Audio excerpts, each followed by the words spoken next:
Olá pessoal, na aula de hoje nós vamos abordar a metodologia da pesquisa sociolinguística. Nós vimos em aulas anteriores que não é propriamente um indivíduo que interessa ao pesquisador sociolinguista, mas o grupo social no qual ele vive e com o qual ele interage, de modo que o local para a busca de dados linguísticos é a comunidade. A língua deve então ser estudada em seu contexto social.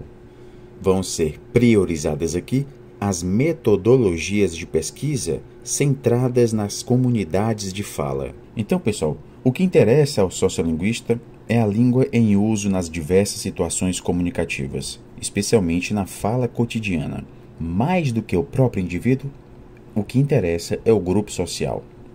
Mas, obviamente, nós só podemos chegar a esse grupo através do contato com os indivíduos, que são os informantes. Eles é que nos fornecerão os dados. Tendo em vista que comunidades de fala, em geral, são compostas por centenas ou mesmo milhões de indivíduos, não temos outra opção a não ser coletar os dados referentes ao comportamento linguístico de uma comunidade a partir de alguns de seus componentes. Como nós vamos ver, isso não chega a ser uma limitação à pesquisa, pois, na verdade, uma quantidade pequena, mas representativa da comunidade é tudo o que nós precisamos. É muito importante que os informantes selecionados para serem entrevistados sejam representativos da comunidade de fala a que pertencem. É importante lembrar que, como toda pesquisa que envolve informantes, a pesquisa sociolinguística também está sujeita à aprovação prévia pelo Comitê de Ética da instituição a qual se vincula o pesquisador. Pois bem, então que procedimentos devem ser seguidos para a definição do universo da amostra e o tamanho e estratificação dessa amostra? Na definição desse universo, partimos do seguinte ponto: qual a comunidade de fala que desejamos investigar? Trata-se de uma comunidade da zona urbana, da periferia ou da zona rural? Um grupo linguisticamente minoritário na região? Uma comunidade bilíngue? Uma comunidade de pescadores? Quanto ao tamanho da amostra, as pesquisas sociolinguísticas têm apontado que não há necessidade de amostras tão grandes como as usadas em outras pesquisas de natureza social, como, por exemplo, as de intenção de voto, uma vez que o uso linguístico é mais homogêneo do que o comportamento humano acerca de outros fatos, em virtude de não estar sujeito à manipulação consciente. É preciso considerar as dimensões sociais relevantes para a variação, pois elas vão se refletir no tamanho e na constituição da amostra, isto é, na constituição das células sociais. Entendemos por célula social um conjunto de indivíduos agrupados pelas mesmas características sociais relevantes para análise de fenômenos de variação e mudança linguística. As características sociais a serem contempladas na montagem das células não são aleatórias. Elas seguem critérios de estratificação social, como, por exemplo, idade, escolaridade, sexo, nível socioeconômico, além de outros fatores extralinguísticos como região de origem, a etnia. O recomendado em termos do número ideal de informantes é de 5 por célula, de modo a garantir a representatividade da amostra. No entanto, nem sempre alcançamos a quantidade de 5 informantes por célula social. Quanto menor o número de informantes por célula, mais cautela nós precisamos tomar na análise dos resultados estatísticos concernentes aos fatores sociais. Se vamos considerar as variáveis sociais, sexo, gênero, idade, 3 faixas etárias aqui, e escolaridade em 3 níveis, por exemplo, nós podemos ter a seguinte distribuição dos informantes por células sociais. Então vejam, por escolaridade, 3 níveis, idade, 3 faixas etárias, sexo e gênero, obviamente, 2. O próximo passo é saber como localizar informantes com essas características. A orientação é que a amostra seja aleatória. E o que vem a ser isso? Cada sujeito de uma população, uma comunidade, tem igual chance de ser escolhido para fazer parte da pesquisa. Trata-se de uma amostra probabilística, cujos resultados podem depois ser projetados para a comunidade de fala como um todo. As pesquisas sociolinguísticas são de base empírica, desenvolvidas a partir de dados linguísticos e efetivamente produzidos.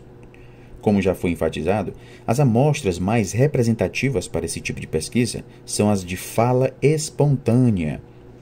Não dispomos, no entanto, de registros orais de épocas muito distantes no tempo. Por isso que, para pensarmos em termos de mudança linguística, especialmente a partir de usos de séculos passados, precisamos consultar textos escritos.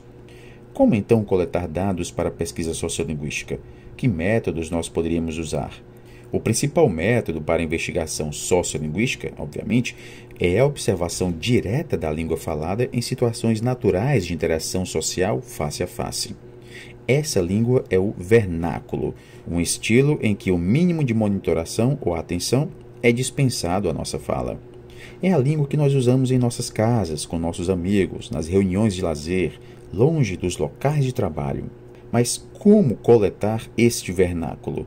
Como conseguir que os informantes falem livremente em entrevistas gravadas? A melhor forma de coletar bons dados, que reflitam de forma fidedigna e em boa qualidade sonora o vernáculo, é a gravação de entrevistas individuais, procurando sempre minimizar a interferência de ruídos externos.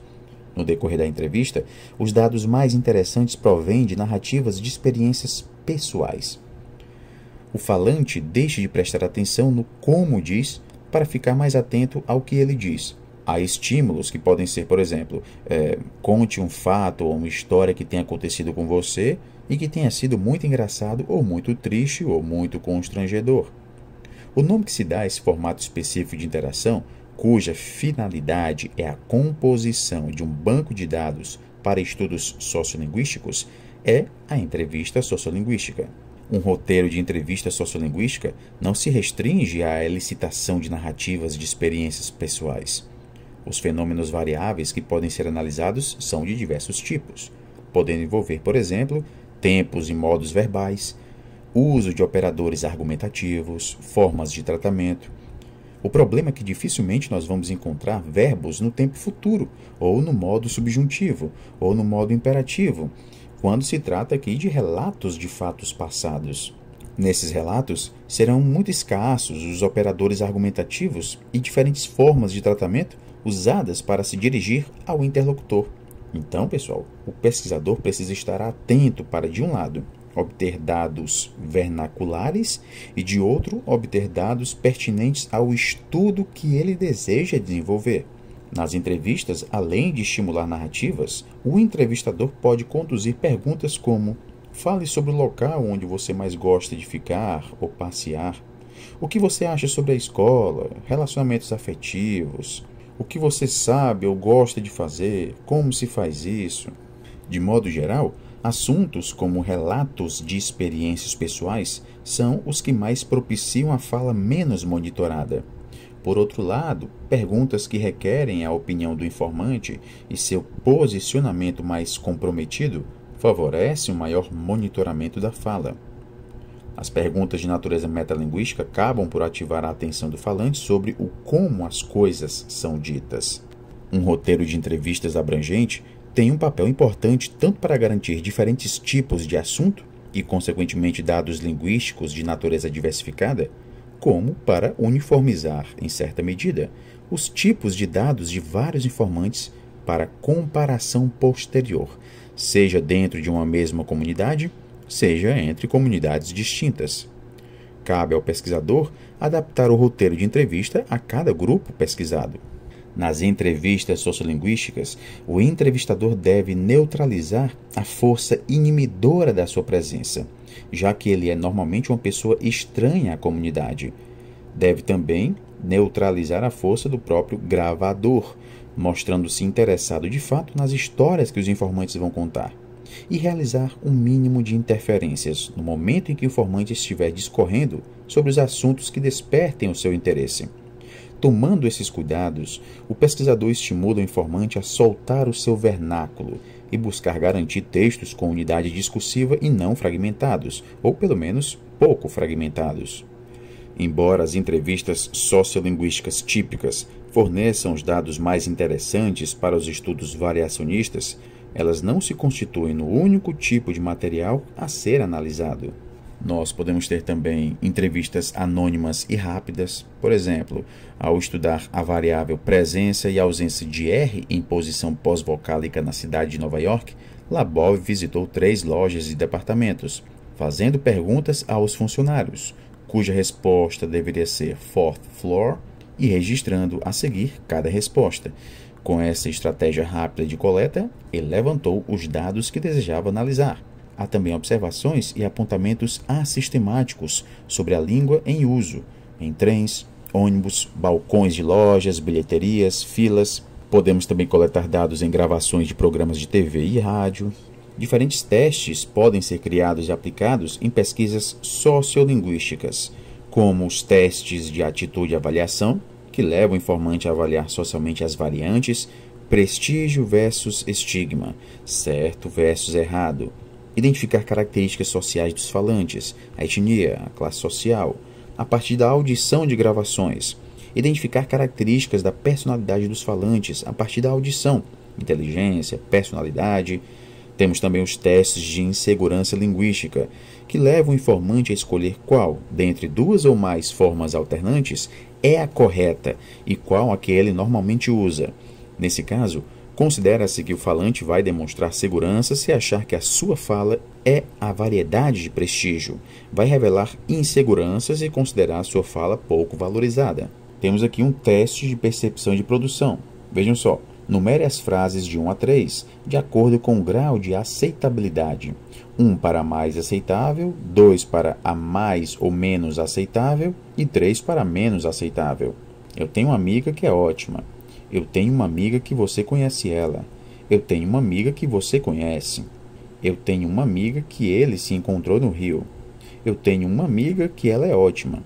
Eu tenho uma amiga com quem ele se encontrou no Rio. Eu tenho uma amiga que ele se encontrou com ela no Rio. Eu tenho uma amiga que o marido dela se mudou para o Rio.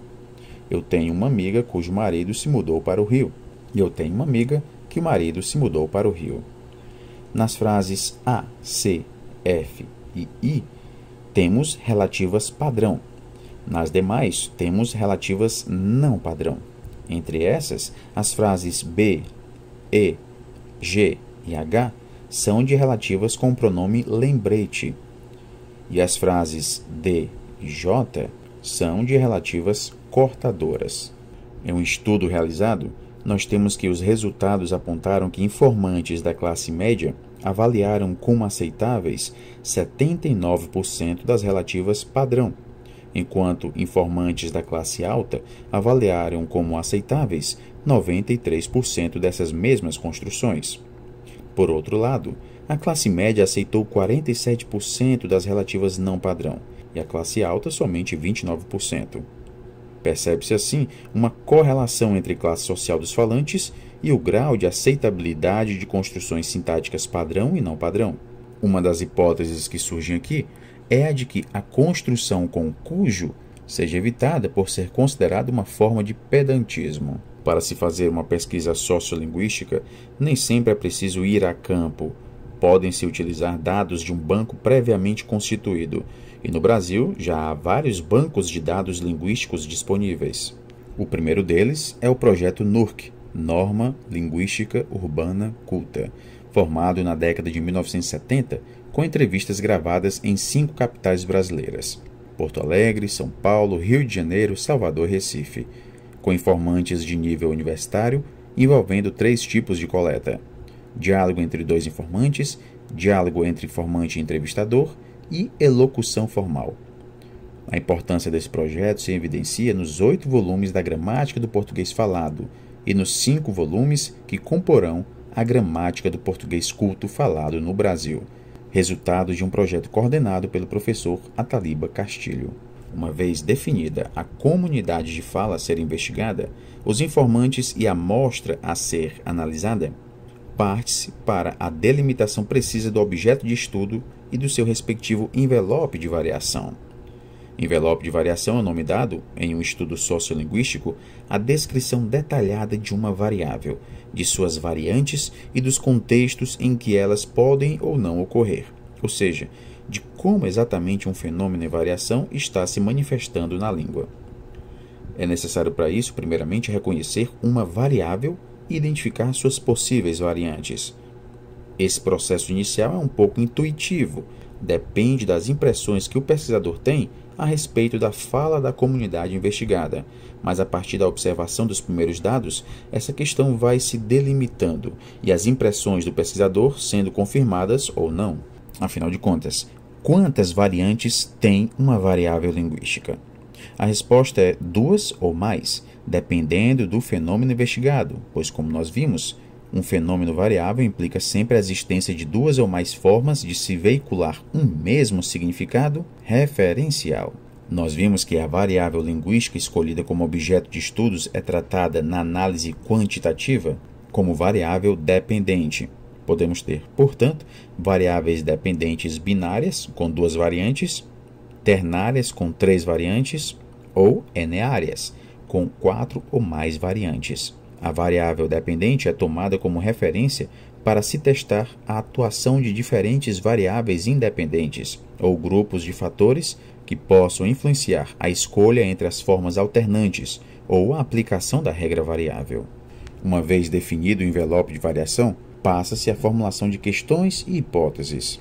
A observação empírica da fala das pessoas e a própria intuição de falante nativo do português, além da revisão da literatura, ou seja, leituras e resenhas já feitas sobre trabalhos que focalizam o objeto de interesse, tudo isso guia o pesquisador na formulação de questões e hipóteses que vão orientar a sua investigação.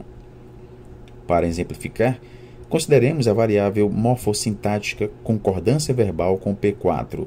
Examinando amostras da fala de comunidades gaúchas de Porto Alegre e Panambi, nós temos encontrados os seguintes tipos de ocorrência. Nós falamos corretamente português, nós falamos o nosso alemão, nós era agricultor. São 3 variantes para expressar a concordância verbal com o pronome nós. A forma padrão, com morfema número pessoal mos, a forma não padrão com apagamento do morfema s, no morfema número pessoal, e a omissão do morfema. Além dessas variantes, foi encontrada também a forma emo, com alternância da vogal temática, tanto no presente como no pretérito perfeito no indicativo. Nós compremo. E nós vamos ter aqui algumas hipóteses de natureza linguística e outras de natureza extralinguística. A forma verbal proparoxítona favorece a omissão da desinência número pessoal mos.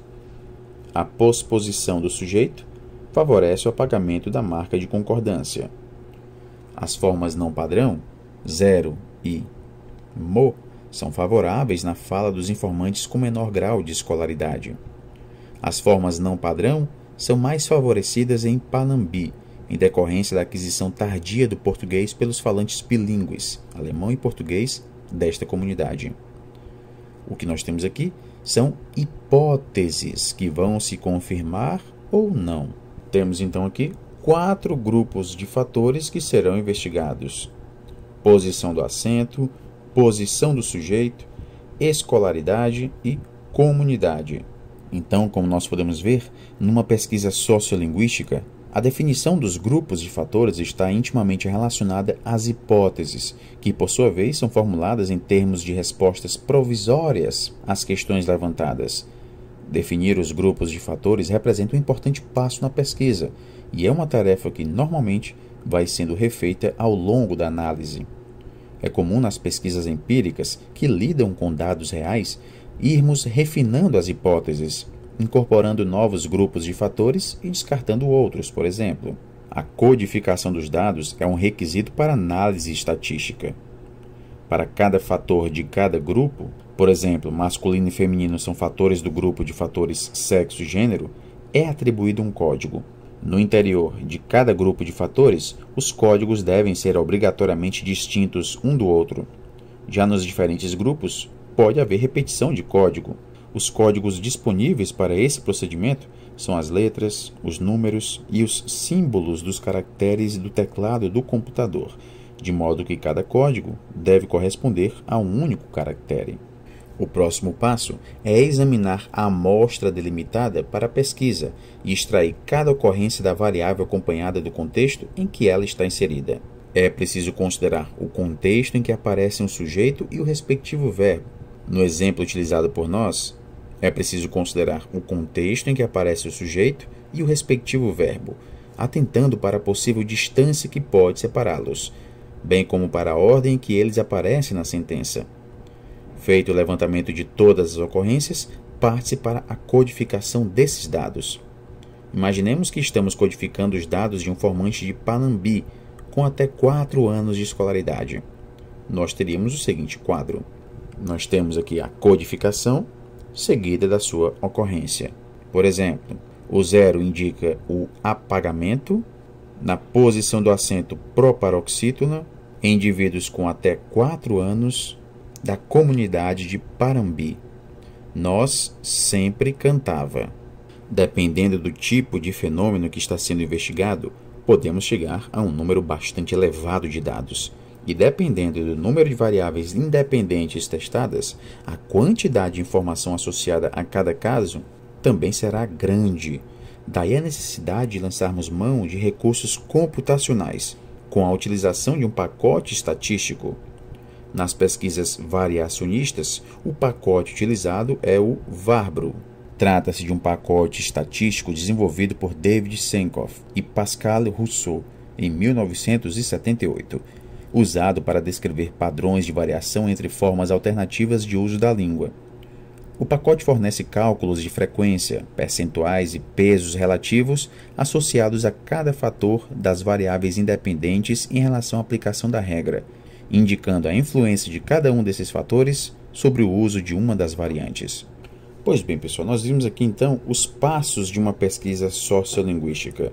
A escolha de uma comunidade de fala, escolha de um objeto, a variável sociolinguística, a definição do envelope de variação, a revisão da literatura, ou seja, o levantamento do que já foi dito sobre esse objeto, a formulação de questões e hipóteses, a definição dos grupos de fatores linguísticos e sociais, a coleta de dados de um banco pronto ou formação de novas amostras, a codificação das ocorrências de acordo com os grupos de fatores, a análise quantitativa dos dados e a descrição e análise dos resultados. E nós finalizamos aqui esta aula. Bons estudos a todos e até a próxima.